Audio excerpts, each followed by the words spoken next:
De revoir un reportage de notre rédaction. Il est daté du 13 juillet 2016. Rémi Villa, que vous connaissez très certainement, c'est un ancien champion de planche à voile. Il apporte un témoignage édifiant sur les dangers des ondes. Frappé par un cancer de l'oreille interne, les spécialistes qui l'ont suivi confirment que sa maladie est liée aux ondes du portable. Regardez le reportage. Ces images datent de 1995, c'est Rémi Villa, un nom que vous connaissez. Il a porté haut les couleurs de notre pays, un véliplanchiste, 4 fois champion du monde, 20 fois champion de la Martinique. Mais ce que l'on sait moins, c'est qu'il a été touché il y a quelques années par un cancer, une tumeur à l'oreille interne.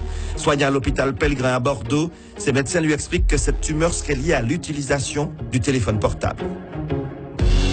Les médecins m'ont dit clairement, tout ceci est dû au téléphone portable. Notre service pour les tumeurs à l'acoustique a été augmenté par 5, multiplié par 5 depuis l'avènement du portable. J'ai fait tout ce qu'il ne fallait pas faire. Dormir avec un téléphone à côté de ma tête, à 30 cm de ma tête. Chose à ne jamais faire. Donc il faut éteindre impérativement son téléphone portable quand il est dans une chambre ou le laisser à l'extérieur. Deuxième chose, je téléphonais tout le temps en voiture parce que j'étais agent de fabrique. Donc le seul moment où je pouvais téléphoner, c'était en voiture. Donc j'avais un kit main libre, certes, mais toutes les ondes étaient dans la voiture. Et à Bordeaux, les spécialistes lui ont expliqué comment les ondes magnétiques du portable agissaient sur l'oreille interne.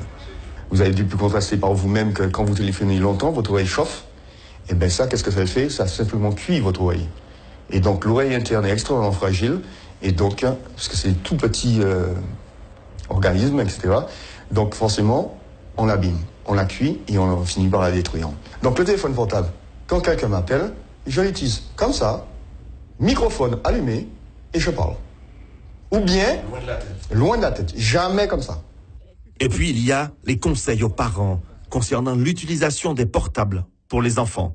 Le médecin me disait très clairement que le pire va arriver parce qu'aujourd'hui, les parents donnent les téléphones dès l'âge de 10 ans, voire même avant à leurs enfants, et les enfants dorment avec leur téléphone. Alors ça, le cerveau n'est pas encore construit, etc. Donc il est encore plus sensible et les dégâts seront plus importants encore. Et pour confirmer les propos de Rémi Villa, ce rapport de l'ANS, l'Agence nationale de la sécurité sanitaire et de l'alimentation, rendu public la semaine dernière.